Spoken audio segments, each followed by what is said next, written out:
तो एपिसोड 1 की शुरुआत होती है एक फेरी टेल दिखाते हुए। कहानी बताई जाती है एक ब्यूटीफुल लड़की की जो घने जंगलों के बीच एक महल में रहती थी, लेकिन वो वहाँ हमेशा अकेली रहती थी। इसलिए एक दिन बोर होकर वो महल से बाहर चली आई दोस्त बनाने के लिए, ताकि वो भी उनके साथ खेल सके, जिसके लिए उसने दूसरे बच्चे को गिफ्ट दी। पर किसी ने भी उसे दोस्त नहीं बनाया और दूर भाग गए, क्योंकि लोगों का कहना था कि उस लड़की के साथ मौत की काली परछाई घूमती है। इसलिए लोग उसे मंस्टर कहकर बुलाते थे, जो सुनकर इस लड़की को उन लोगों पर बहुत गुस्सा आता था। इसलिए एक दिन अपना गुस्सा उतारने के लिए इस लड़की ने नदी से मछलियां पकड़कर उन्हें मारना शुरू किया, और एक बार उसके कांटे में फंसकर नदी से एक लड़का बाहर निकला, जिसकी जान अनजाने में इस लड़की ने बचा ली। तभी से इसके साथ चलने वाली मौत की काली परछाई गायब हो गई। पर अब ये लड़का हर जगह उसे फॉलो करने लगा। वो जहाँ भी जाती है, दिन हो या रात, पहाड़ या जंगलों में, हर जगह उसके साथ जाने लगा। तो एक दिन उस लड़की ने उससे पूछा कि क्या तुम हमेशा मेरे साथ रहोगे? लड़के ने कहा कि हाँ, मैं कभी तुमसे दूर नहीं भागू। पर तभी वो लड़की जो फूल तोड़ रही थी, उसके हाथ में बटरफ्लाई आ जाता है, इसे वो मार देती है। उस लड़की के आसपास भी बहुत सारे मरे हुए बटरफ्लाई दिखने लगते हैं, जो देखिए लड़का डर के वहाँ से भाग जाता है, और उसके जाते ही वो मौत की काली परछाई वापस इस लड़की के पास आ जाती है और उसे कहती है कि कोई भी तुम्हारे साथ नहीं रहेगा, क्योंकि तुम एक मंस्टर हो, ये बात याद रखना। तो वो लड़की कहती है ठीक है माँ। और यह है इस ड्रामे की फीमेल लीड मिनिंग, जिसके बारे में हम आगे देखेंगे। देन हम मिलते हैं ड्रामे के मेल लीड गंते से, जो अपने बड़े भाई की स्कूल आता है, क्योंकि यहाँ उसने कुछ प्रॉब्लम क्रिएट कर दिया था। देन हमें पता चलता है कि गे का बड़ा भाई सांते मेंटली थोड़ा अनस्टेबल है, इसलिए प्रिंसिपल सांते को स्कूल से निकाल देते हैं और उसे किसी स्पेशल बच्चों की स्कूल में एडमिट करने के लिए कहते हैं। और गत अपने बड़े भाई से बहुत प्यार करता था, इसलिए वो उसे लेकर चला जाता है और दूसरे शहर जाने के बारे में सोचता है, क्योंकि आने वाले कुछ दिन में इस शहर में तितलियां आने वाली थी, जिनसे सांते बहुत ज्यादा डरता है, क्योंकि तितलियों से उसका एक बचपन का ट्रॉमा जुड़ा हुआ था। इसके बारे में हमें आगे पता चलेगा। तो इन दोनों भाइयों की फैमिली में और कोई नहीं था, इसलिए गंते अपने बड़े भाई का ख्याल रखता था। फिर हम मिलते हैं कहानी की फीमेल द मुनियो से, जो कि एक चिल्ड्रंस बुक ऑथर थी। वो एक रेस्टोरेंट में खाना खाने आई थी, तभी उसे यहाँ एक बच्ची की मॉम देख लेती है, जिसे मिनिंग की फेरी टेल्स बहुत पसंद थी, इसलिए वो एक ऑटोग्राफ लेने आ जाती है। उसे देखकर बच्ची कहती है कि आप तो एक प्रिंसेस जैसी हो। नयन पूछती है तुम्हें क्यों लगता है कि मैं एक प्रिंसेस हूँ? बच्ची कहती क्योंकि आप बहुत सुंदर हो, इसलिए मॉम भी मुझे प्रिंसेस कहकर बुलाती है। जसन मुनियो उस बच्चे को एक फोटो खींचा के लिए बुलाती है और उसके कान में कहती है कि तुम मेरी फैन नहीं हो सकती, क्योंकि मेरी फेरी टेल्स में सिर्फ चुड़ैल सुंदर होती है, इसलिए अपनी मॉम से कहना कि मैं एक सुंदर चुड़ैल बनना चाहती हूँ। अब मुनियो ने ये इतने डरावनी तरीके से कहा था, बच्ची तो रोने ही लग जाती है और यहाँ से भाग जाती है। तभी यहाँ मुनियो को ढूंढते हुए उसका मैनेजर पहुंच जाता है, जो कि मुनियो की बुक पब्लिशिंग कंपनी का सीईओ भी है। पर मुनियो की बुक्स की वजह से ही उसकी कंपनी चलती है, इसीलिए वो खुद मुनियो का मैनेजर है। तो आज वो मुनियो को एक हॉस्पिटल में बुक रीड करने जाना है, ये बताने आता है। यहाँ हमें पता चलता है कि मुनियो का शार्प ऑब्जेक्ट से कुछ अलग ही ऑब्सेशन है, और इस रेस्टोरेंट की नाइफ उसे बहुत पसंद आता है, इसलिए वो नाइफ अपने साथ ले जाती है। हम गति को देखते हैं, जो एक हॉस्पिटल के मेंटल एंड ट्रॉमा सेंटर में काम करता है, जहाँ वो बहुत आसानी से पेशेंट्स को कंट्रोल कर लेता है, चाहे पेशेंट जितने में भी वायलेंट हो। इधर भी मुनियो को हॉस्पिटल की ओर ही ला रहा था, तभी उसे कॉल आता है नाम जुटी नाम के नर्स का, जो कि एक साइकाइट्रिक क्लिनिक में काम करती है। और उसी क्लिनिक में मुनियो के डैड एडमिट थे, जहां उनकी कंडीशन बिगड़ रही थी, इसलिए सर्जरी की परमिशन के लिए पेपर्स पे मुनियो का साइन चाहिए था। पर मुनियो कहती कि मेरे लिए डैड मर चुके हैं। जुरी उसे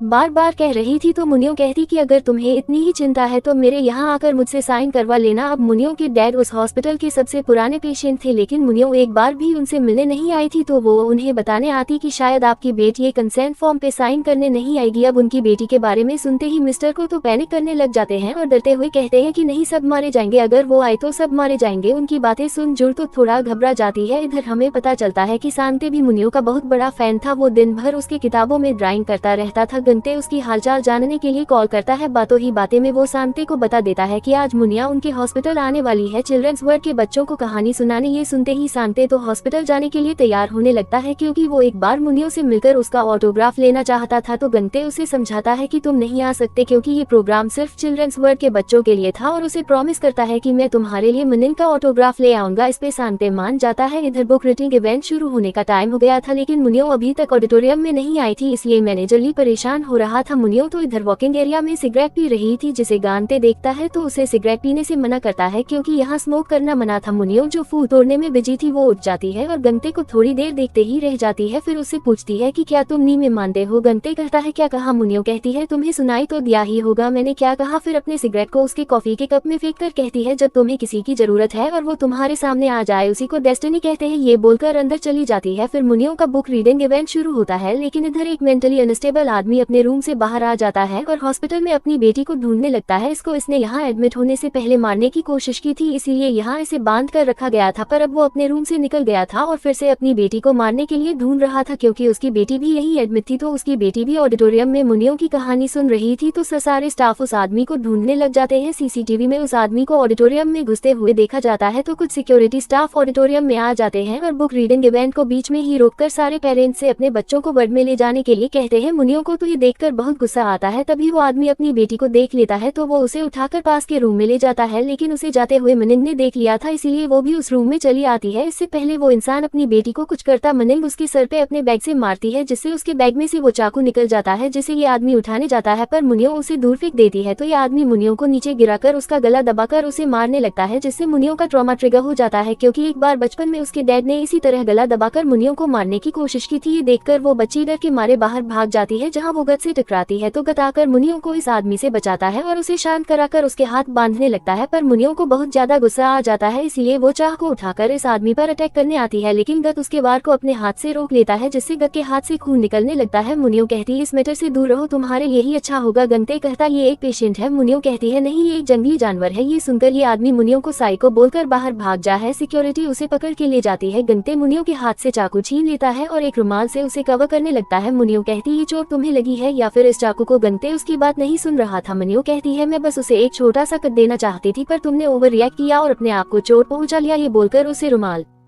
छनती है, चाकू फेंक देती है और उसके चोट लगे हाथ पे बांध देती है और बताती है कि ऐसा मैंने कभी किसी के लिए नहीं किया। देन उसे कहती है कि इस दुनिया में कुछ लोग मरना डिजर्व करते हैं और कुछ सन की अच्छे लोग होते हैं जो ऐसे लोगों को मार डालते हैं आम इंसानों के लिए, ताकि आम इंसान शांति से जी सके। तो बताओ मैं इनमें से किस टाइप की हूँ? गंते कहता है तुम एक की हो। जसन मुनियो स्माइल करती है। इसके बाद गंते जाकर अपने हाथ का ट्रीटमेंट कराता है, लेकिन जब से उसने मुनियो को देखा है तब से वो उसके बारे में ही सोच रहा था। इधर मैनेजर ली तो और ज्यादा परेशान हो गया था, क्योंकि मुनियो ने एक हॉस्पिटल के स्टाफ को चाकू से अटैक जो कर दिया था। इसके बारे में हॉस्पिटल में बात फैल गई थी, इसलिए उसे डर लग रहा था कि अगर गंते ने पुलिस में रिपोर्ट कर दिया तो मुनियों के साथ कंपनी की रेपुटेशन खराब हो जाएगी। मुनियों कहती है उन्हें पैसे देकर मामला सेटल कर लो, इससे पहले भी तो यही किया है ना। और इधर गंते को हॉस्पिटल से निकाल दिया जाता है, क्योंकि उस पागल आदमी की जिम्मेदारी गति की टीम की थी और बच्चों के पेरेंट्स ने इसकी कंप्लेंट की थी, इसलिए गति को इसका जिम्मेदार ठहरा कर निकाल दिया जाता है। इधर मैनेजर ली गंते का इन्फॉर्मेशन पता करने लगता है ताकि उसे पैसे देकर केस करने से रोक सके। इधर नामजरी मुनियों के एड्रेस पे पहुंच गई थी उससे सर्जरी के कंसर्न फॉर्म पे सिग्नेचर लेने के लिए, जिसे मैनेजर ली ने ही एड्रेस दिया था। नामजरी रूम में आती है पर मुनियों को देखकर थोड़ी डरी हुई लगती है, तो हमें पता चलता है कि ये दोनों बचपन में दोस्त हुआ करते थे और किसी वजह से इनकी दोस्ती टूट गई थी। मुनियों कहती है तुम्हें आखिरी बार देखे 20 साल हो गए, काफी बदल गई हो। नामजरी डायरेक्ट काम की बात पे आती है और उसे साइन करने के लिए कहती है। मुनियों कहती है तुम सच में इतनी अच्छी हो या फिर प्रोफेशनल हो जो सिर्फ मुझसे साइन लेने के लिए अपने टाउन से इतनी दूर ट्रेवल किया। जो फिर से उसके डैड के बारे में बताने जाती है। मुनियों कहती मैंने बताया तो था वो मर चुके हैं। चिड़ी कहती है पर तुम्हारी मॉम तो जिंदा होगी। मुनियों कहती है वो तो बहुत साल पहले ही मर चुकी है, मैंने उनकी मौत को रजिस्टर भी करा लिया है। देन वो उन पेपर्स को पढ़ते हुए उसे बताती है मेरे डैड की आत्मा मर चुकी है, सिर्फ उनकी बॉडी जॉम्बी की तरह जिंदा है और मेरी मॉम फिजिकली मर चुकी है लेकिन उनकी आत्मा अभी भी जिंदा है। तो बताओ कौन सच में मर चुका है? जूरी फिर से उसके डैड की कंडीशन के बारे में बताने चाहती है, तो मुनियों कहती है तुम उनकी इतनी चिंता करती हो, लोग सोचेंगे तुम ही उनकी बेटी हो, क्यों ना हम यही करें, तुम मेरे डैड की बेटी बन जाओ और मैं तुम्हारी मॉम की बेटी बन जाती हूँ। अगर तुम ऐसा करने के लिए मानोगी तब मैं इन पेपर्स पे साइन करूंगी। जोरी तो काफी घबरा जाती है पर मुनियों कहती है मैं तो मजाक कर रही थी। देन पेपर्स पे साइन करते हुए कहती है कि क्यों ना मैं पुराने दिनों की तरह तुम्हारे घर आऊं, तुम्हारी मॉम से भी मिल लूंगी, इतने साल हो गए। पर ये सुनकर जोर तो बहुत ज्यादा घबरा जाती है, वापस जाते हुए भी वो काफी डरी हुई लगती है। इधर गत अपने दोस्त जेसू को सब कुछ बताता है। मुनियों के बारे में सुनकर वो कहता कि क्या वो पागल है, तुझे चोट भी आए और तुझे निकाल भी दिया, तूने पुलिस में कंप्लेंट क्यों नहीं किया? लंगटे कहता है इससे इशू और बड़ा हो जाता और मुझे अपने कॉन्ट्रैक्ट के हिसाब से पूरा पैसा भी नहीं मिलता, वैसे भी तितलियों के आने का सीजन हो गया है इसलिए हमें दूसरे शहर जाना ही था। सो एक से अच्छा ही हुआ। अब सांते के नाम से उसे याद आता है कि उसे तो मुनियों का ऑटोग्राफ लेना था, वरना सांते बहुत गुस्सा करेगा। तो जैसो इंटरनेट से मुनियों की साइन देखकर कॉपी कर लेता है, जिसे दोनों सांते को जाकर देते हैं, लेकिन सांते एक झटके में पहचान लेता है कि साइन नकली है, इसीलिए वो तो बहुत ज्यादा नाराज और गुस्सा हो जाता है। मैनेजर ले को गंते का नंबर मिल गया था इसलिए वो उसे मैसेज करके सॉरी कहते हैं और कल उनके ऑफिस मिलने बुलाते हैं कंपनसेशन के बारे में डिस्कस करने के लिए। मैसेज देखने पर गंते ओके रिप्लाई करता है क्योंकि उसे अपने भाई के लिए मुनियों का ऑटोग्राफ चाहिए था। इधर मुनियों को तो बस गंते का ही चेहरा याद आ रहा था क्योंकि इसे गंते बहुत पसंद आ गया था। शली गति की आंखें, इधर गति को भी मुनियों के ही ख्याल आ रहे थे। शांति को रात में बटरफ्लाई का बुरा सपना